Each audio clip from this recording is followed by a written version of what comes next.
లక్ష్మి తను ఏమంటున్నారంటే కనుక ఏదో ఒక vegetable if I'm not wrong potato cut చేస్తున్న సందర్భంలో ఏదో ఒక ఇష్యూ జరిగింది, ఆ నేపథ్యంలో మీకు మీరే దాడి చేసుకున్నారు లేకపోతే యాక్సిడెంటల్గా జరిగింది అనేది ఇఫ్ ఐమ్ నాట్ రాంగ్, నాకు అర్థమైంది అయితే అది ఏం జరిగింది రచిత్కి? సార్ అది కూడా ఒక ఇష్యూ ఉంది, ఈవెన్ పొటాటో ఇష్యూ కూడా ఉంది. బట్ ఇదైతే తను దాడి చేసిందే. ఎస్, తను దాడి చేస్తుంది అంటున్నారు. గాయాలు ఏమైనా చూపించగలరా? ఆ గాయాలు తనవే చేస్తుందని చెప్పి నమ్మకం ఏంటి? ఫస్ట్ ఓకే, తను దాడి చేస్తుంది అంటున్నారు కదా, గాయాల సంగతి ఇంతాలి మీరు ప్రస్తావించారు, ఏదో చేతి మీద గాయాలు ఉన్నాయని చెప్పి. అవును సార్, అంటే ప్రజెంట్ అయితే ఇప్పుడు నిన్న నన్ను అటాక్ చేసిన గాయాలు అయితే ఇక్కడ ఉన్నాయి. ఇవి చూసే నేను యాక్చువల్గా ఇంకా నేను ఇంతలా ఇష్యూ చేస్తున్నాను. నెక్స్ట్ ఇవే కాకుండా తను నన్ను లాక్ చేయడానికి ట్రై చేస్తుంది. అంటే ఇంట్లో ఎలా అంటే నా దగ్గర నుంచి బైక్ కీస్, కార్ కీస్, ఇంకా హౌస్ కీస్ ఇవన్నీ తీసుకుని వెళ్ళిపోయింది. వెళ్ళిపోయి అక్కడికి వెళ్ళిపోయారు కాలేజ్. ఓకే, అంటే నేను వెకేషన్ పీరియడ్లో ఉన్నాను, సో నేను ఇంట్లోనే ఉంటున్నాను. సో ఇంట్లో ఉన్నప్పుడు జనరల్గా మనం బయట వెళ్ళాలనుకుంటాము, ఏదైనా తినాలి, ఏదైనా చేయాలనుకుంటాం, కాబట్టి నేను అలా బయటకు వెళ్తున్నాను. సో తను నన్ను అది కూడా క్వశ్చనింగ్ ఏంటంటే, ఇప్పుడు వెళ్తావా, నువ్వు బయటకు వెళ్ళాలా, ఎక్కడికి వెళ్తావు, ఎవరి దగ్గరికి వెళ్తావు, ఇవన్నీ అడుగుతుంది. నేనేమి ఆన్సర్ చెప్పట్లేదు తనకి స్ట్రైట్గా. సో తను ఏంటంటే ఇవన్నీ తీసేసుకుని తెలివిగా ఇప్పుడు ఏమన్నదంటే, ఇప్పుడు వెళ్ళు, ఎలా వెళ్తావు అని చెప్పేసి వెళ్ళిపోయింది కాలేజ్కి. సో నేను ఇంకా ఇంట్లో లాక్ అయిపోయాను కాబట్టి నాకు కోపం వచ్చింది, కాబట్టి నేను బయటకు వచ్చి నేను ఇవన్నీ చేయాల్సి వచ్చింది. సో ఇక్కడ మీరు హైదరాబాద్లో మీరు లక్ష్మీ గౌతమి కలిసి ఉంటున్నారు? అవునండి. మీ అబ్బాయితో? మా అబ్బాయి ఇప్పుడు 1 మంత్ నియర్లీ 1 మంత్ నుంచి వాళ్ళ గ్రాండ్ మదర్ ఇంట్లో ఉన్నాడు, అంటే మా అత్తగారి ఇంట్లో ఉన్నాడు. శివకుమార్ గారు, వీళ్ళకి పెళ్ళయిన తర్వాత, ఎందుకంటే మీరు అన్నట్టు ఒక 3 నెలల తర్వాత ఇఫ్ ఐఎమ్ నాట్ రాంగ్ వాళ్ళు వేరే కాపురానికి వెళ్ళిపోయారు అని అన్నారు మీరు. ఆ తర్వాత నుంచి ఎప్పుడైనా మీ ఇంటికి రావడం కానీ, మీ ఇంటికి వచ్చినప్పుడు ఎలా ఉండేవారు? వచ్చిందండి, చిన్నపిల్లడితో వచ్చింది, కొన్నాళ్ళు ఉన్నది.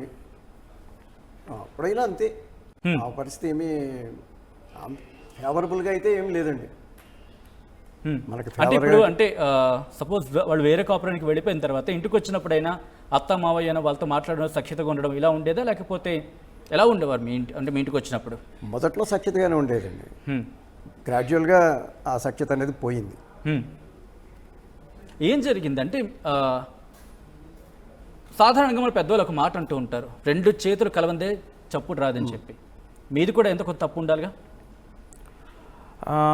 అంటే తను అటాచ్ అవ్వలేకపోతుంది నాకు అని నేను దూరంగా ఉండటం, నేను అటాచ్ అవ్వలేకపోతుందని తను దూరంగా ఉండటం. సో ఇలా ఇలా ఇలా అయిపోయి ఇంక ఇప్పుడు గ్రాడ్యువల్గా ఇలా అయింది. ప్లస్ ఆ తర్వాత తన నుంచి ఈ నెగిటివ్ వైబ్స్ నాకు ఎప్పుడైతే తెలిసినాయో, తన నెగిటివ్ ఇంటెన్షన్స్ తెలిసినాయో, అప్పటి నుంచి ఇంకా నేను దూరం ఉండటం స్టార్ట్ చేశాను. అఫ్ కోర్స్ నేను తనని వైఫ్గా యాక్సెప్ట్ చేయలేకపోతున్నాను, ట్రీట్ చేయలేకపోతున్నాను. అందుకనే అది మేబీ అది కూడా తనకి one of the reasons. And ఇంకా ఇంకా అగ్రెసివ్ అయిపోతుంది. నేను మీకు అర్థమవుతుంది కదా, మ్యూచువల్గానే తన సైడ్ నుంచి నాకు, నా సైడ్ నుంచి తనకి హాస్టిలిటీ ఉండటం వల్ల ఇంకా. సో ఇలాంటి సిచ్యువేషన్స్లో డివోర్స్ ఉంది, దూరంగా ఉండి అంటే అఫ్ కోర్స్ మీ కిడ్ ఉన్నారు, దూరంగా ఉండి కూడా హ్యాపీగా లైఫ్ లీడ్ చేస్తున్న సినారియోస్ చూస్తున్నాం. సో ఎడ్యుకేటెడ్ మీ ఇద్దరు, సో డివోర్స్ గురించి ఆలోచించి సేఫ్గా ఉండే, ఎందుకంటే మీరు అన్నట్టు దాడికి సంబంధించిన అన్నారు కాబట్టి డివోర్స్ తీసుకోవాలని ఆలోచన రాలేదా? మీ ప్రపోజల్ ఇద్దరు ఎవరికి రాలేదా? ఎందుకంటే దూరంగా ఉండి కూడా బతకచ్చు కదా. తను కూడా డివోర్స్ గురించి మాట్లాడింది, నేను కూడా డివోర్స్ గురించి మాట్లాడాను. మా ఇద్దరి మధ్యలో మాటలు వచ్చినప్పుడే తను అన్నది ఏమన్నదంటే, డివోర్స్ అంత ఈజీగా ఎలా ఇస్తాను, నేను so and so amount quote చేసి ఆ అమౌంట్ ఇస్తే నేను నిన్ను వదులుతాను అన్నది. అంత అమౌంట్ 50 lakhs to 1 crore అని అంది. సో నేను అంత ఎఫోర్డ్ చేయలేను అని చెప్తే, చేయలేవు కదా ఇంకా సైలెంట్గా ఉండు అన్నట్లు తను హింట్ ఇచ్చింది. సో నేను కూడా ఇంకా అలాగే అడ్జస్ట్ అవుతూ ఉన్నాను. సో ఇప్పుడు తన నుంచి మీరు ఇష్యూస్ ఉన్నాయన్నప్పుడు వాళ్ళ పేరెంట్స్తో కావచ్చు, వాళ్ళ పెద్దవాళ్ళతో మాట్లాడే ప్రయత్నం చేస్తే వాళ్ళు నచ్చజెప్పే ప్రయత్నం ఇదొక జరుగుతుంది కదా. సో అటువంటి ప్రయత్నం ఏమైనా జరిగిందా? జరిగిందండి. ఏమన్నారు? సిట్టింగ్స్ అయినాయి, వాళ్ళ తరపున పెద్దవాళ్ళు వచ్చారు. మా పేరెంట్స్ కూడా అప్పుడు ఫస్ట్ టైం సిట్టింగ్లో ఉన్నారు. మా ప్రాబ్లమ్స్ మేము చెప్పాము, వాళ్ళేమో ఏమంటున్నారంటే, మేము అప్పుడు ప్రాబ్లమ్స్ చెప్పే టైంలో ఇది కొత్తగా పెళ్ళైంది కదా, సో తను మేబీ కంపాటబుల్ అవ్వలేకపోతుంది, తను అంత త్వరగా మింగిల్ అవ్వలేకపోతుంది, just give her time, adjust అయ్యి మీతో మళ్ళీ కలుస్తుంది అని అన్నారు. అంటే ఇప్పుడు ఇది ఎప్పుడు జరిగింది? అరౌండ్ ఎన్ని ఇయర్స్? ఇది అరౌండ్ 5-6 years అవుతుంది.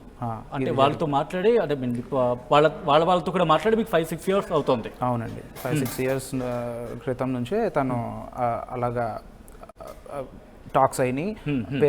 పెద్దవాళ్ళు వచ్చారు, మాట్లాడారు, తనకి సర్ది చెప్పడానికి ట్రై చేశారు, నాకు సర్ది చెప్పడానికి ట్రై చేశారు. సో సెట్ అయింది అప్పుడు పోనీ? అప్పుడు సెట్ అవుతాను అని మాట ఇచ్చింది. బట్ యాజ్ యూజువల్ తన బిహేవియర్ ఏమీ సెట్ అయినట్టు నాకేమీ అనిపించలేదు. అనిపిస్తే ఇంతవరకు వచ్చేది కాదు. అసలైన తొలి వెలుగు.